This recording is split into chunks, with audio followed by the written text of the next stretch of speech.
السلام عليكم ورحمة الله تعالى وبركاته وعنا ونكسن دمانتين داوديال ملك صدافة عالم كاد كجوكتان هالكن واي اس تي في داوديال وحلا سو غار هادان انسو قدو جرنay war wixii waqti caada ka naga soo gaar deegaanka dalka dibadiisa waxaana si toos ah socodsiin doon haduu ay bidmo anigoo ah Axmed Ibrahim Axmed qodobada guddoon waxaa kamid ah shirkii qiimeynta warbixinta waxa qabad rubuc labaad ee degmooyinka gobolka Erer ayaa si rasmi ah uga furmay xarunta gobolkaasi ee magaalada Fiiq kuleeyada macallimiinta ee Dr. Cabdimajid Xuseen iyo degmada Qabridaha waxa ka dhacay tababar ku saabsanay halbeeg wax qabadka isku dheelitiran رئيس وزراء جمهورية الديمقراطية الفدرالية إثيوبيا مدن حالمين دزالين ayaa sheegay in dhalinyarada dalka loogu fadhiyay inay ku fikiraan sida loo kobcin lahaa midnimada qaran qodobadaas iyo qodobo kale ayaa daawadayaal xintiminteena wareed ku haynaa haatan ku soo dhawaada qodobadaas iyo kuwa kale dhameystiran faahfaahintooda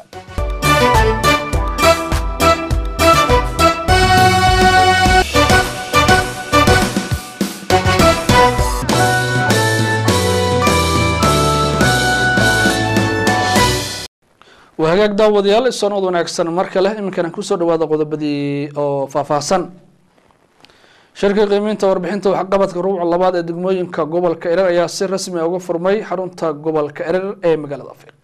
وليه هنا جبل كإيرر وليه عبد الكافي أحمد وليه أي إنه صدري فعلى ضواركن shirkan qiimeynta warbixinta waxqabadka rubuc labaad ee 6 bilood ee la soo dhaafay sanadka 2010 ah ee degmooyinka gobolka Erer oo si rasmi ah uga bilowday hoolka shirarka ee magaalada Fiiq ee xarunta gobolka Erer ayaa waxa shirkan ka soo qayb galay dhammaanba mas'uuliyiinta hogaaminta dhexe ee maamulada degmooyinka gobolka Erer waxaana shirkan shir gudoominaya mas'uuliyiinta ugu sareysa maamulka gobolka Erer waxayna shirkan ujeedadiisu tahay mid lagu qiimeynayo waxqabadka rubuci labaad ee 6 bilood ee la soo dhaafay iyada oo qiimeyntan diiradda lagu saarayo qorshaha barnaamijka horumarineed ee biyabaada beer cilmi iyo caafimaad ee u dhigan xukuumadda dawladda deegaanka Soomaalida Itoobiya sanadka 2010 in laga hirgeliyo guud ahaanba degmooyinka deegaanka iyo guud ahaanba adeeg bixinta xarumaha dhanka maamulka suuban guddi ku shaqeynta iyo abaabulka bulshada iyo sidoo kale dhanka nabadgelyada hirgelinta sareynta sharciga iyada oo qodobadan mid loo dul istaagi doono inta socoto qiimeyntan waxyaabaha laga qabtay bilihii la soo dhaafay degmooyinka gobolka Erer gudoomiyaha maamulka gobolka Erer mudane Axmed Shuun Sugulle ayaa si fog uga hadlay furitaankii shirkan waxyaabaha diiradda lagu saari doono inta socda shirku qiimeyntii waxqabadka ruuca labaad ee degmooyinka dhammaan gobolka Erer waxaynu runtii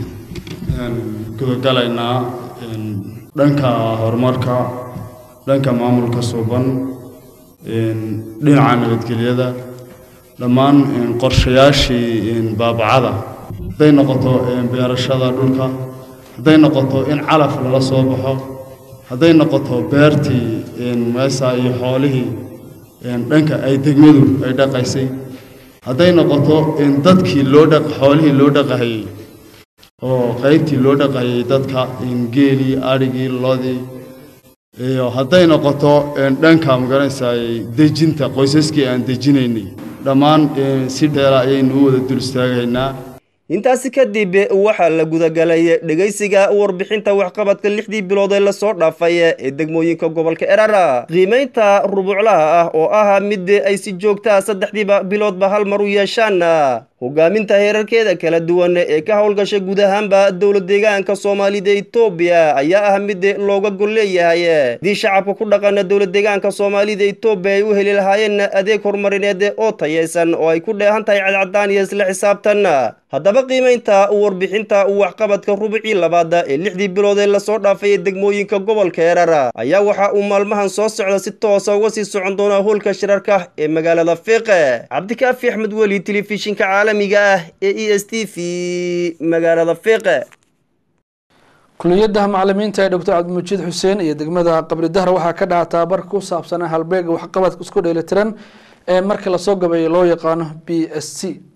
محمد عمر عيلابه ayaa inoo soo koobaya ka jawaabida baahiyaha shacabka iyo dalgalgelinta adeegyada la gaarsiinayo bulshada waa qorshayaasha ugu waaweyn ee u yaala xukuumadda deegaanka si haddaba adeegyada kala duwan ee la gaarsiinayo bulshada ay u noqdaan mid ay ku qancaan bulshadu waxaa laga maarmaana in kor loo qaado garaadka aqooneed ee shaqaalaha waana mid ka mid ah jawooyinka u yaala xukuumadda deegaanka si geediga horumarineed ee deegaanka ay u sii xoojiyaan waajibaadkooda kaga aadan qaybaha kala duwan ee shaqaalaha deegaanka haddaba tababarka BSc-ga ee halbeegga waxqabadka isu dheelitiran ayaa ah mid muddooyinka ugu dambeeyay la siinayo shaqaalaha deegaanka ee heer deegaan ilaa heer heertuulo kaasoo loo arkay mid sii xoojin doona dadaalada lagu dardargelinayo adeegyada la gaadhsiinayo bulshada haddaba gudaha kuliyadda macallimiinta ah ee dr cabdimajiid xuseen waxaa ka furmay tobabarka BSc-ga oo loo qabtay shaqaalaha ka hawlgala kuliyaddaasi tobabarkan oo in muddo u socon doona shaqaalaha ayaa waxay ku baran doonaan cutubyo ay ka mid yihiin halbeegga waxqabadka isu dheelitiran ee BSc-ga xidhmooyinka maamulka suuban ciidanka horumarneed sidoo kale axdiga muwaadiniinta iyo xeerka anshaxa haddaba furutaankii tobabarkan waxaa goobtaasi kula hadlay shaqaalaha tobabarkani qaadanaya mudane Ilyas Abibe maariye ku-xigeenka qaybta maamulka ee kuliyadda macallimiinta dr cabdimajiid xuseen iyo marwe ikraan cabdi maariye ku-xigeenka dhanka waxbarashada ee kuliyaddaasi iyagoo mas'uuliyiintani ay xubnaha tobabarkani qaadanaya kula dardaarmeen inay waqti geliyaan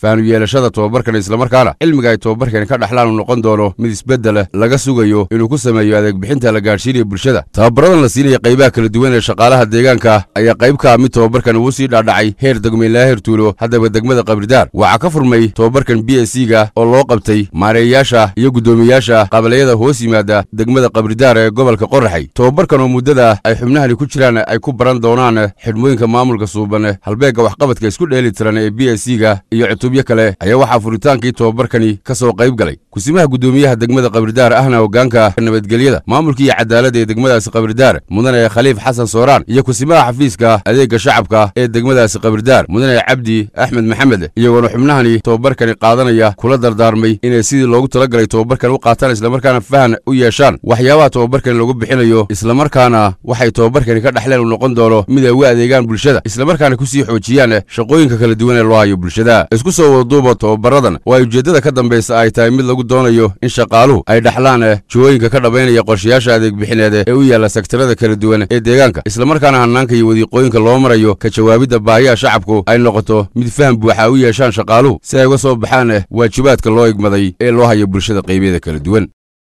waxaa gabagaba ku dhow dhismayaasha kala duwan ee loogu talagalay dadka iyo dunyada ka faa'iideysanaya qorshaha baabacaha ee dibadejinta loogu sameynayo degmada Duulcado falada warkana waxay noo soo diray wariye aadan maxamed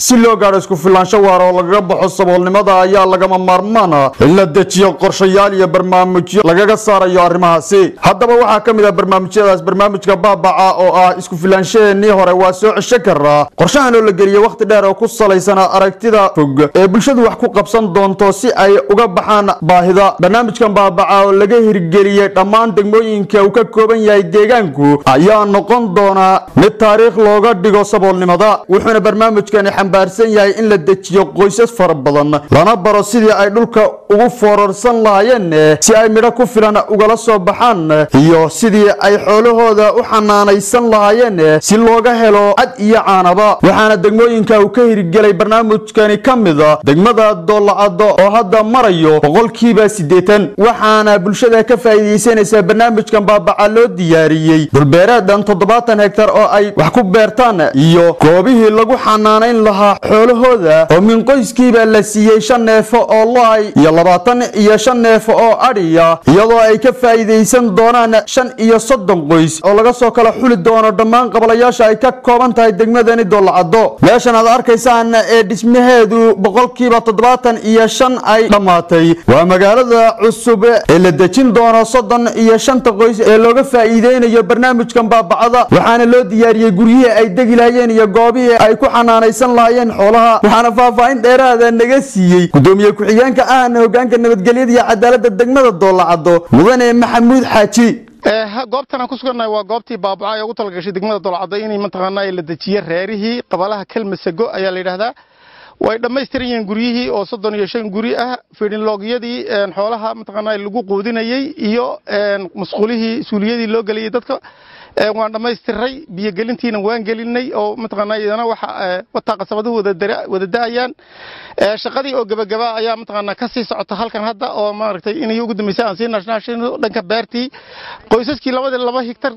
hektar ee aan ugu talagalay iyagana waan diyaarinay oo waa dhamaystiray abuurkiina waan mataqaanaa hadda waan ku bilownay waxa sidoo kale goobtaasi nooga warbixiyay mas'uuliyiinta hawshan baabaca ku guda jirtay oo ugu horeeyo madaxa waxbarashada degmada Duulcado mudane cabdi maxamuud iyo isku dubaridaha barnaamijka dajinta iyo wacyigelinta bulshada gobolada Liibaan iyo Daawa mudane maxamed dayib waxtarka uu u leeyahay barnaamijkan iyo faa'iidada ay bulshadu ka helayso bulshada faa'iidooyin fara badan bay u leedahay guryaha tusaale ahaan way ku dayan karaan ninkii waxooga haystaaba inuu guri noocan dhisto xoolihiisiina nidaamkan gurigan u sameeyo ayuu ku hamiyayaa ilmihiisii waxbarasho fiican inuu helo ayuu ku hamiyayaa inay noloshooda markaa wax ka bedelaan xoogsatada ay noqdaan dad noloshooda ku filan oo dabarana beerihiina waa loogu daray mootarkiina wuu saaran yahay hadda waa loo sii kawaaweeyey abuurkiina waa loogu riday barnaamijkana ayaa ka sokow dadka la dejin doona waxaa iyana sidoo kale faa'iido ka helay bulsho fara badan oo shaqo abuur u noqotay kana helay nolol maalmeedkooda xagga nolosheedan way isbedeshay oo shaqadii aad ay bulsho keligay maaha ilaa 300 oo ruux oo shaqaale yaa ku noolaatay aadan maxamed degmada dalcadee gobolkaasi liiraan kuwaas waxa ay daawadayaal warka naga soo gaaray deegaanka imikana inuu jalaacno warka naga soo gaaray dalka gudihiisa ra-iisul wasaaraha jamhuuriyadda dimuqraadiga federaalka Itoobiya mudane Elmina Dazalin ayaa sheegay in dhalinyarada dalka loogu fadhiyo inay ku fikiraan sidii loo kumicin lahaa midnimada qaran ee dhalinyarada dalka falada warkan waxay noo sii ambaqaadaya Ibrahim Abdi Muuse magaalada Adsaabe xarunta dalka ayaa waxa lagu qabtay shirkii afraad ee liiga dhalinyarada maamulka magaalada Adsaabe xisbiga Yahaadi waxaana kulankaasi lagaga wada xaajoonayay sida ay dhalinyaradu uga soo bixi lahayd kaalinta kaga aadan horumarka ka hana qaaday guud ahaanba dalka isla markaana ay dhalinyaradu u sii kobcin lahayd midnimada qaran iyo waliba geedi socodka maamulka suuban haddaba ra'iisul wasaaraha qaranka mudane Haylamaram Desalegn oo liiga dhalinyarada maamulka magaalada Adsaabe xisbiga Yahaadi kulan la qaatay ayaa sheegay in dhalinyarada looga fadhiyay inay ku fikiraan sidii loo kobcin lahaa midnimada qaran isla markaana meel looga soo wada waxyaabaha turunturada ku ah isku duubnida iyo midnimada qoomiyadaha dalka ኢህአዴግ ወደፊት አንድ ወጥ ድርጅት ሆኖ እንዲመሰረት ለማድረግ የአዲስ አበባ ወጣቶች ሊግ ምሳሌ ሆኖ qorshaha fog ee xisbiga Yahaadi kubcintiisa waa inay liiga dhalinyarada maamulka magaalada Adsaabe xisbiga Yahaadi door muhiim ah ka qaataan isla markaana tusaale u noqdaan hadafkii loo aasaasay oo ay kaalintooda ka soo baxaan si loogu guuleysto hadafka loo socdo sidaa darteed waa inaad ka foojignaataan fikradaha khaldan ee dhalinyarada lagu maran habaabiyo isla markaana dhaawaca ku ah nidaamka dimuqraadiyadeed ee dalka waxaan aaminsanahay inuu kulankani noqon doono mid aad ku qiimeysaan wax kasta oo caqabad ku ah geedi socodka hiigsigiina isla markaana aad hanan doontaan heeraad tusaale noqotaan sidoo kale waxa uu sheegay ra'iisul wasaare Haylamaram Desalegn waa ra'iisul wasaaraha jamhuuriyadda dimuqraadiga federaalka Itoobiya in dhalinyarada looga fadhiyo inay ka digtoonaadaan waxyaabaha xambaarsan horumar la'aan ee ay ka mid ka yihiin fikradaha cidhiidhiga ah isla weynida xagjirnimada iyo wixii la halmaala isla markaana ay ku hamiyaan waxyaabaha kubcinaya midnimada qaran iyo isku duubnida bulshada dalka haatana daawadayaal aynu jilacno xubintii ciyaaraha ee warka kooxda Arsenal ayaa ugu dambeyntii la soo wareegtay wariyahanka kooxda Borussia Dortmund ee Aubameyang isagoo laacibkaas oo noqday laacibka ugu qaalisan ciyaartooyda kooxda Arsenal sidoo kale kooxda Chelsea ayaa la soo wareegtay daafaca kooxdaasi Roma ee Emerson sidoo kale Man City ayaa adduun lacageed 52 milyan kula soo wareegtay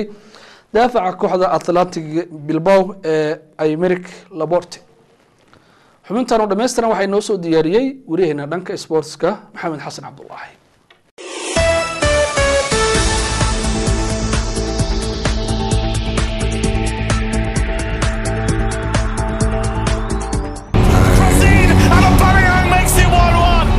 kooxda kubadda cagta Arsenal oo horkacaya tababare Arsene Wenger ayaa xaqiijisay in lacag dhan 56 milyan oo euro ay kula soo wareegtay ciyaaryahanka Pierre-Emerick Aubameyang kaas oo kala soo wareegtay kooxda Borussia Dortmund lacagtan ayaa ah tii ugu badneed ee kooxda Arsenal ay ku soo iibsato ciyaartoy ciyaaryahankan ayaa dhaliyay 22 gool 42 kulan tartamada oo dhan xilli ciyaareedkan uu ciyaaray kooxda Borussia Dortmund ee dalkaasi Germany kooxda lagu naanaysa Gunners ayaa laba dalab oo hore ka gudbisay 28 jirkan xagaagii hore ka hor inta aysan la soo wareegin Alexander Lacazette bishii July lacag dhan 46.5 milyan oo euro Borussia Dortmund ayaa ogolaatiin laacibkan iska iibiso kadib markii amaha ay ku heshay weeraryahanka kooxda Chelsea Michy Batshuayi Arsenal ayaana shaacisay laacibkan kabtanka qaranka Gabon oo sanadkii 2015 ku guuleystay laacibka dhanka kubadda cagta ugu fiican qaaradda Afrika in waqti xaadirkan uu ka mid noqday laacibinta kooxdaasi Arsenal Aubameyang ayaa dhaliyay 172 gool 213 kulan tartamada oo dhan oo u saftay kooxda Borussia isagoo ka mid noqday laacibinta kooxdaasi sanadkii 2013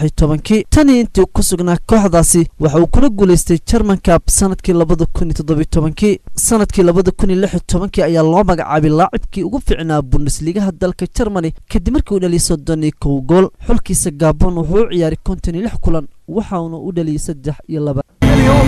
What a class, what a wonderful goal. And Aubameyang makes it 1-1.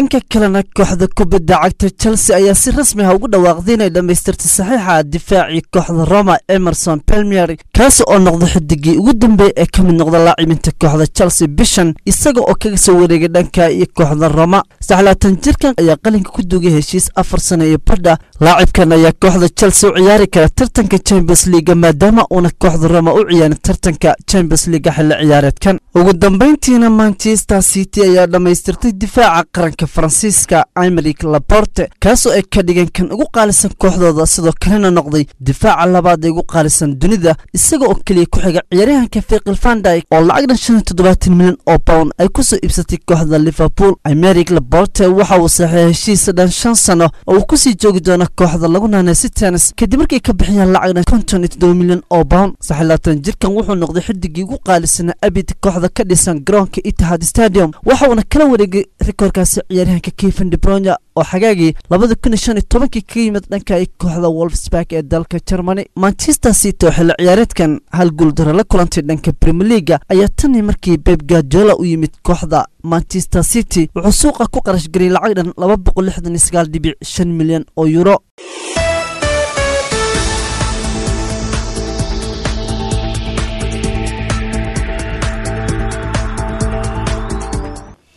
guud ahaan daawadayaal intaas ayaan ku soo ameenaynaa war wixii waqtiga naga soo gaaray deegaanka iyo dalka gudihiisa waxaana si toos ah socodsiinaya aniga oo ah Axmed Ibrahim Axmed aniga asxaabta ila qayb qaadatay timinta warka dhamaanteen isku duuban inta aan kulmi doono xilin timinteena dambe ee wareed waxaan idinku dhaafaynaa dhamaanteen assalaamu calaykum waraxmatullaahi tacaala wabarakaatuh